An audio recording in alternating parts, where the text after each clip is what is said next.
2023. Eu sou Sebastião Garcia e o Jornal do Empreendedor, primeira edição, está no ar. Criação de emprego formal no Brasil cai 23,4% em setembro em relação ao mesmo mês do ano passado.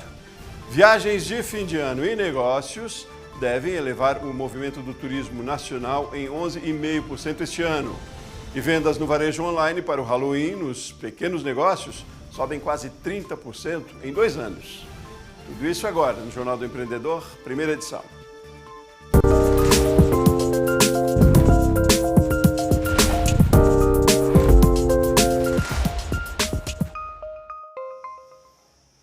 A carga tributária, os juros altos e a falta de demanda foram os principais problemas enfrentados pelos industriais de pequeno porte no terceiro trimestre do ano, na comparação com o segundo trimestre.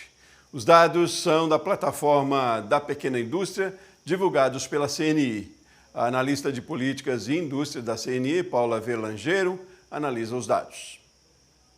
O panorama da pequena indústria no terceiro trimestre de 2023 trouxe no ranking de principais problemas para a indústria de transformação a elevada carga tributária e para a indústria da construção as taxas de juros elevadas. Apesar desses problemas estarem em primeiro lugar, os problemas que ganharam mais destaque nesse terceiro trimestre foram a competição desleal, que engloba pirataria, contrabando, informalidade, essas práticas que atingem diretamente o ambiente de competição sadia. E, além disso, a falta ou alto custo do trabalhador qualificado, que foram problemas que, tanto para a transformação quanto para a construção, ganharam mais assinalações, mostrando que os empresários estão tendo uma percepção maior dessas questões. O índice de desempenho para a pequena empresa leva em consideração o volume de produção, o número de empregados e a utilização da capacidade instalada no trimestre. E ele teve um resultado positivo, porque ele ficou acima da média para terceiros trimestres.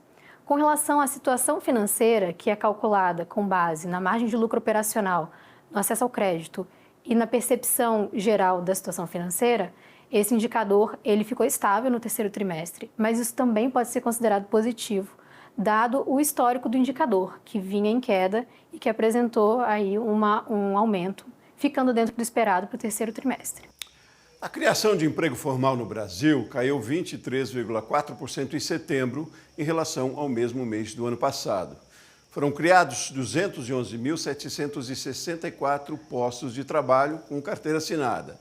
O indicador mede a diferença entre contratações e demissões. A estatística foi liderada pelo setor de serviços, com a abertura de 98.206 postos de trabalho, seguido pelo comércio e indústria. Os dados foram divulgados pelo CAGED, o Cadastro Geral de Empregados e Desempregados do Ministério do Trabalho e Emprego. A reforma tributária tem sido um tema de extrema relevância para empresários, investidores, contadores e principalmente consumidores. São muitas as alterações previstas. Para falar sobre o assunto, nós conversamos agora com Richard Domingos, diretor executivo da Confirp Contabilidade. Richard, bom dia, tudo bem? Bom dia, Sebastião. Bom dia a todos, a audiência do Jornal do Empreendedor. Ótimo, obrigado pela sua disponibilidade de conversar com a gente. Então, Richard, são muitos os pontos, né? E quais que você destacaria como principais e eu diria talvez mais preocupantes? Olha, Sebastião, a reforma está sendo proposta, está tramitando agora no Senado Federal, ela traz dentro de si algumas coisas positivas e outras não tão boas. Eu posso citar, por exemplo, como positivo o fato do cálculo do imposto a partir da instituição de um IVA, de um índice de valor agregado, para ser cobrado esse imposto do consumidor, ser calculado por fora, a questão da não cumulatividade plena, ou seja, a empresa poderá descontar todos os créditos das compras que ela eventualmente ela fizer para as suas vendas, a questão da legislação única, alíquota única, apesar de nós estarmos diante de um IVA dual, ou seja, que serão 2 alíquotas juntas, somadas, formando apenas uma alíquota. Então, esses são os pontos positivos.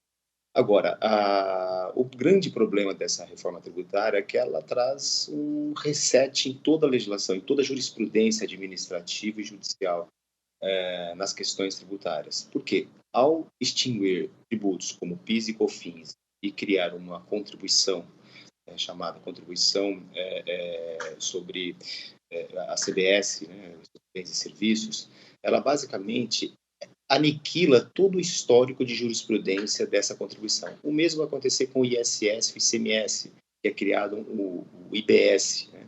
E com esse novo imposto, ele também tira toda a jurisprudência formada ao longo desses 30 últimos anos que nós convivemos após a Constituição Federal de 88. Esse é um dos grandes pontos que nos deixa muito preocupado. Além do fato da transição muito longa, né? 10 anos para você conviver com dois regimes tributários diferentes, um sendo calculado o imposto na origem e o outro no destino, fatalmente trará muitas complicações para as empresas, não só na formação de preço, mas também na questão de compliance fiscal. Muitas empresas vão acabar apurando tributos errados, gerando mais tempo para que se faça essas apurações de tributos, consequentemente gerando mais problemas, mais penalidades para o empresário. Você acha que pode trazer muitos passivos jurídicos, então, é? Muito, muito, muito. O governo, nesse ponto, teríamos formas diferentes de fazer isso, né? Não precisaríamos de uma ruptura do sistema atual, né? Nós poderíamos caminhar de forma diferente para que a gente conseguisse simplificar, fazer uma reforma tributária que todos nós queremos, né? Nós queremos uma simplificação, nós queremos clareza, nós queremos neutralidade, mas o fato de você destruir tudo que existe para começar algo novo nos traz uma grande insegurança de como vai ser esse algo novo. Então, a proposta era de simplificação, né? A ideia era essa, né? Menos impostos e tal, mas então essa proposta, essa ideia, ela cai por terra, então. Se os congressistas, nossos senadores, soubessem o impacto que isso pode causar na classe empresarial, fatalmente isso não passaria nem na Câmara dos Deputados, muito menos no Senado, né? Dar um reset, né, em toda a legislação, em toda a jurisprudência, para criar algo novo num país como o Brasil, onde existem milhares de obrigações acessórias, né, era muito mais fácil a gente melhorar inicialmente o que existe. Olha, se nós temos aqui, criando uma CBS, por exemplo, que é o PIS e o COFINS, extinguindo esses dois tributos e criando a CBS, não precisamos criar um tributo novo. Basta unificar o PIS e COFINS, uma nova regra, né? E, ao longo do tempo, você fazer o mesmo, por exemplo, com as legislações do ICMS. Nós temos 27 estados hoje que você vender para fora do estado, o empresário que vende para fora do estado sabe o que eu estou falando, parece que você está fazendo um processo de importação ou exportação de produto, né? Porque você tem que saber quem que é a pessoa que está comprando, se ela é contribuinte, se ela não é contribuinte, se é pessoa física, se essa operação vai ter de falso, se não vai, se o Estado tem protocolo, convênio. Então, é muito complexo vender para dentro do Estado. Precisamos de uma simplificação nesse quesito, né? E como buscar essa simplificação? Né? Melhorando a legislação que existe, né?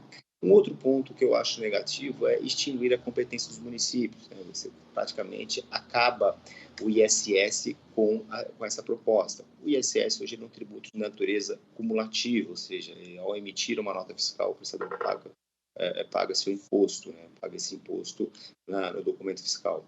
Ele é muito simples de se arrecadar, né? Ele tem uma alíquota fixa, apesar de ser cumulativo, ele é mais simples das prefeituras controlarem esse imposto. Quando você extingue e unifica esse imposto com o imposto estadual, além de você perder esse histórico de jurisprudência, você cria um ambiente que você vai ter dois entes, a prefeitura dos estados e os estados, legislando sobre o mesmo tributo, tentando buscar essa partilha desse tributo. E a gente acha isso desnecessário. Poderíamos melhorar essa questão do ISS de forma tal que a gente não precisasse extingui-lo.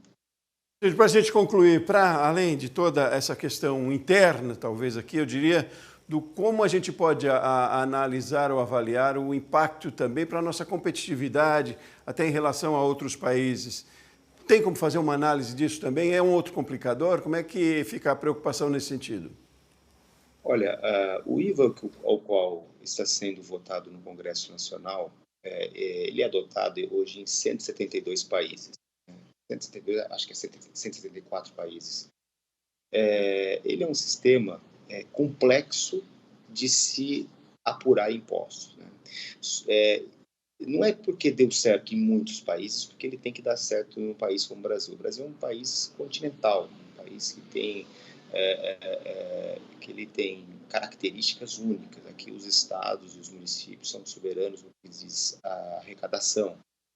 Implementar um sistema desse no Brasil, ele traz muita complexidade para o sistema. Então, nós temos que tomar muito cuidado para que a gente não piore o ambiente empresarial, que já não é dos melhores, né? Como repito, todos nós queremos simplificar, todos nós queremos pagar um imposto justo, né? Mas simplesmente fazer uma ruptura no sistema que existe hoje para criar um novo e muito desconhecido, porque a PEC ela remete a mais de 50 artigos, né, para uma lei complementar regular a sua eficácia, a sua aplicação. Lei complementar essa que ninguém sabe, ninguém tem noção do que vai vir pela frente. Então, eu imagino que para que a gente melhore o ambiente aqui no Brasil, a gente precisaria não fazer essa ruptura e sim melhorar o que existe. Certo. Richard Domingos, diretor executivo da Confirp Contabilidade, muito obrigado pela sua participação aqui com a gente. Muito obrigado, Sebastião, e a todos do Jornal do MPB. Muito bem. Bom, a estimativa do IPCA, que mede a inflação, caiu de 4,65% para 4,63% para este ano. É a terceira semana seguida de redução. Os dados são do Boletim Focus, divulgados nesta segunda-feira. Para 2024, a previsão para a inflação avançou de 3,87% para 3,90%. E amanhã, o Comitê de Política Monetária define a nova taxa de juros da economia. Atualmente, ela está em 12,75% ao ano. O preço das passagens aéreas aumentou 23,8% em outubro e foi o item que mais contribuiu para a alta da prévia da inflação medida pelo IPCA 15, o Índice Nacional de Preços ao Consumidor Amplo 15. Foi a maior alta mensal desde outubro de 2022 e a principal justificativa é a proximidade dos feriados de Natal e Ano Novo. De acordo com um estudo da FEComércio São Paulo, essas viagens de fim de ano e a volta do mercado corporativo devem elevar o movimento do turismo nacional, em 11,5% neste ano, na comparação com 2022. Um local que reúne mais de 2.000 empreendedores de diferentes setores, com público garantido. É assim a Feira dos Importados de Brasília. Visita obrigatória e centro de referência por sua importância histórica e econômica. Confira na reportagem de André Lage. Andando pelos corredores da feira é possível encontrar brinquedos, materiais esportivos, roupas, equipamentos para pescas, artigos de decoração, entre outras mercadorias. E nesse centro comercial não poderia faltar empreendimentos na área de alimentação. São cerca de 15 estabelecimentos.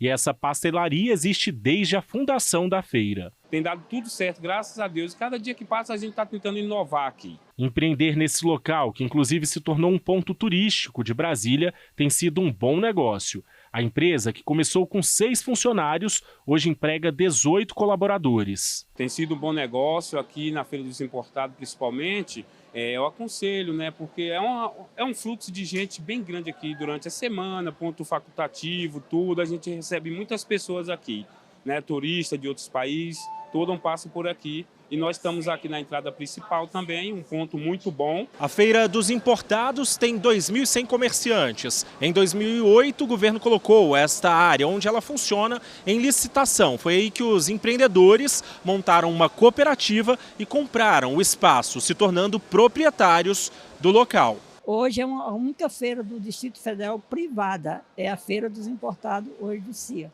O João Batista é paraibano, está em Brasília há mais de 3 décadas. O convite de vir para a capital federal veio do irmão, que era vendedor ambulante. Foi assim que ele entrou para o ramo. No início, ele vendia produtos eletrônicos no centro da cidade. Foram anos batalhando para um ponto fixo e a regularização do trabalho. A gente foi se estruturando, teve que abrir empresa, teve que se formalizar. E daí a gente ficou aqui trabalhando e foi onde eu criei minha família, formei minha família, criei meus filhos. Como já estou aqui há 26 anos, construí toda essa história aqui, né? Com tudo regularizado, o empreendedor criou a papelaria Artes e Canetas. Há 26 anos, ela funciona na Feira dos Importados em Brasília. E por aqui é possível encontrar canetas de várias marcas e modelos. Peças que vão das mais simples às mais sofisticadas, além de produtos e brinquedos pedagógicos. Um negócio que rendeu bons frutos para o comerciante. E uma das estratégias para bombar nas vendas tem sido estabelecer preços mais competitivos. Graças a Deus eu sempre tenho esse preço competitivo, né? Eu sempre tento me adequar ao mercado e ao preço que eu possa tirar meu sustento e também que o cliente saia satisfeito aqui da minha loja aqui, comprando um produto que não pague muito caro. A feira funciona de terça-feira a domingo. Durante a semana, o local recebe cerca de 8.000 pessoas. Aos fins de semana, o movimento mais que dobra, chegando até 20.000 visitantes. Faltou algo em casa, a Helena já sabe onde encontrar. Hoje a gente está procurando coisas que não acha em mercado nenhum, como eu vim hoje procurar canivete para o meu avô, uma caneta diferenciada. Então aqui eu gosto de vir nesse sentido aqui no Feira dos Importados, mesmo porque a qualidade melhorou muito.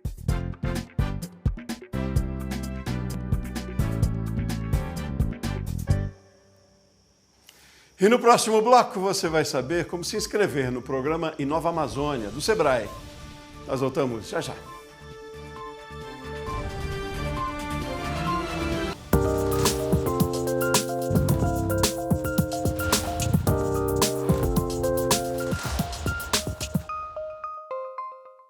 Que bom ter você aqui conosco. Esse é o Jornal do Empreendedor, primeira edição.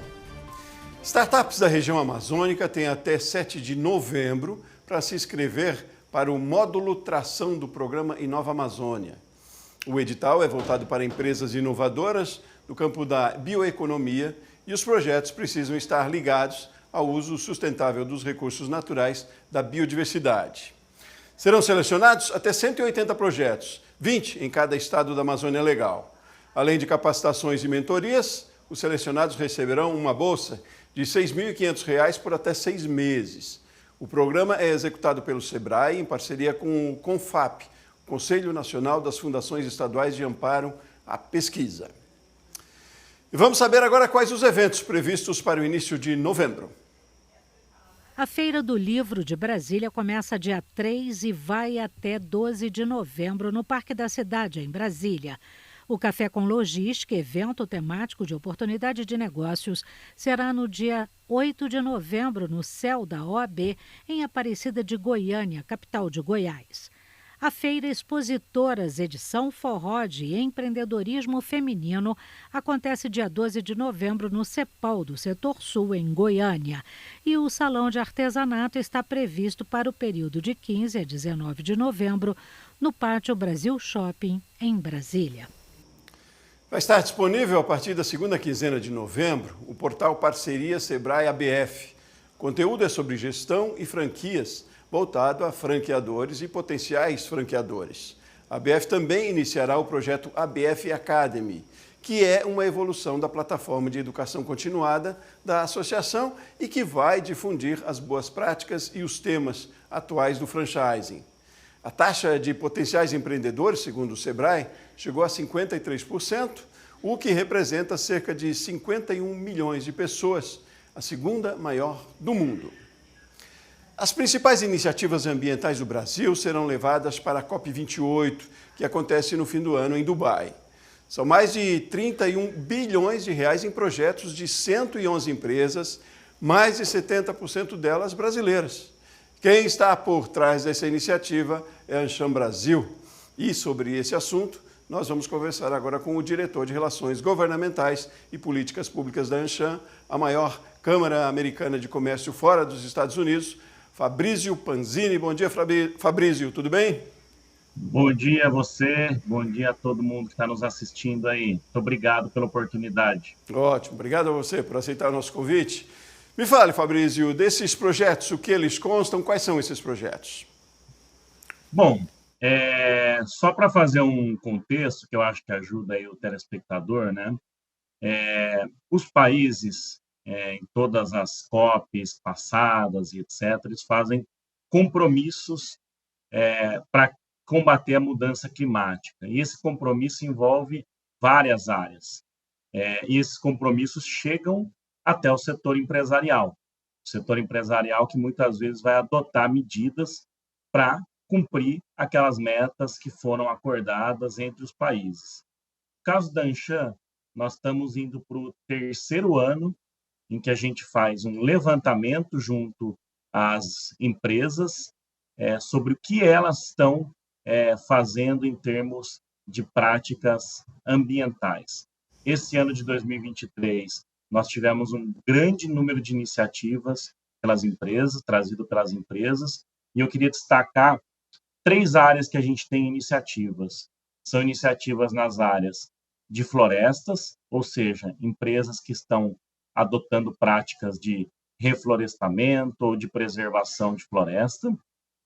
Tratamento de resíduos, ou seja, empresas que têm um processo produtivo que envolve algum resíduo, seja plástico, vidro ou outros que poderiam ir para a natureza, mas que estão sendo tratados ou reaproveitados. E o 3º é em energia, ou seja, empresas que têm práticas para ou transformar algum resíduo ou alguma matéria-prima em energia, ou até mesmo adotar práticas para ganhar eficiência energética. São 111 projetos de mais de 180 empresas, e esses projetos têm ajudado bastante a reduzir, emissão de carbono equivalente no Brasil. Ótimo. E aí são empresas do país inteiro. Qual é o porte dessas empresas? Pergunto porque digo o quanto é importante e relevante a participação de pequenas empresas nesse processo também. Olha, há empresas de todos os portes, pequena, média, grande, e de fato isso nos leva a uma conclusão importante de que o tema de ambiental, chegou nas empresas e ele está, na maioria das empresas, ele está de uma forma direta, no principal tomador de decisão da empresa. E isso tem feito com que tanto empresas menores quanto empresas maiores tenham investido em tecnologia ou tenham dedicado uma pessoa especificamente dentro da empresa que vai ser responsável por tocar práticas ambientalmente mais correta. E também acho que vale destacar que não é apenas fazer o certo porque é o certo, em relação à preservação ambiental, mas que por muitos casos é uma atividade que gera resultados econômicos para as empresas. E elas sabem que esses resultados também são reconhecidos pelo mercado, e isso agrega valor ao seu serviço, ao seu bem, e sua ajuda no mercado. Ótimo. Agora, como se dá a viabilidade de execução, de prática, de implantação de projetos nas empresas também? Muito depende de políticas públicas, imagino também, e é mesmo muito atrelado a investimento financeiro. É mais uma questão de postura? Há algo que possa ser feito dentro dessas práticas conservacionistas, eu diria, que talvez não dependam tanto de questões financeiras? Como é que é visto isso? A gente vê de tudo nesses projetos, Há projetos que, de fato, demandam investimentos altos, mas há muitos projetos, inclusive de grandes empresas, em que a questão da boa gestão dele fala mais alto, Tem uma grande empresa aqui na nossa lista de projetos, que ela é do setor agroindustrial, e que o grande projeto dela foi treinar vários produtores que são fornecedores dessa grande empresa para que eles tenham práticas mais sustentáveis de agricultura. Ou seja, é uma grande empresa preocupada com a sua cadeia de fornecimento e capacitando essa cadeia de fornecimento agrícola para que eles tenham práticas sustentáveis. Todo mundo sai beneficiado disso. A pequena empresa passa a ter práticas melhores, isso pode gerar mais resultados, e a grande empresa vai ter uma cadeia produtiva mais sustentável, e isso impacta positivamente, inclusive, em suas exportações. E não é um projeto caro, é um projeto mais relacionado a ter uma boa logística para chegar em vários lugares, reunir produtores da região e capacitar esses produtores. Então, eu acho que, sim, alguns projetos demandam grandes investimentos, mas muitos deles até o poder público está, mas para fazer a diferença, nem sempre o recurso financeiro é a principal questão. Agora, você tocou num ponto que eu acho importante tratá-lo mais, né? As políticas, as medidas dos governos, sobretudo o governo federal, mas também governos regionais, locais, fazem a diferença também. A gente vê que nesse levantamento desses 111 projetos trazidos, a gente tinha aí um grande número de projetos que seguia a Política Nacional de Resíduos Sólidos do Brasil. Ou seja, por conta da existência de uma política que nos estimula a aproveitar resíduos, nos estimula a reciclar, essas empresas faziam esse trabalho.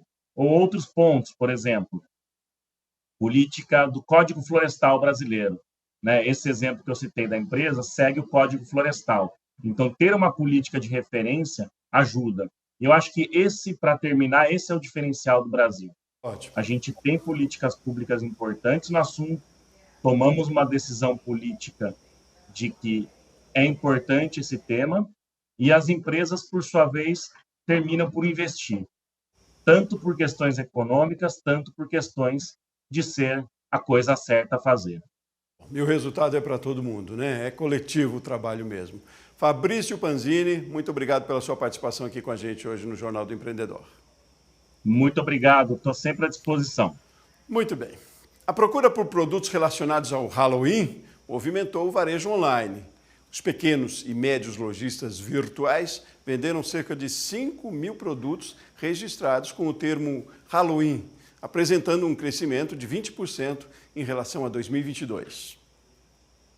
Do dia 1º ao dia 24 de outubro, as fantasias foram os itens mais procurados, alcançando um total de 1,7 mil vendas, quantidade 131% superior em relação ao ano passado.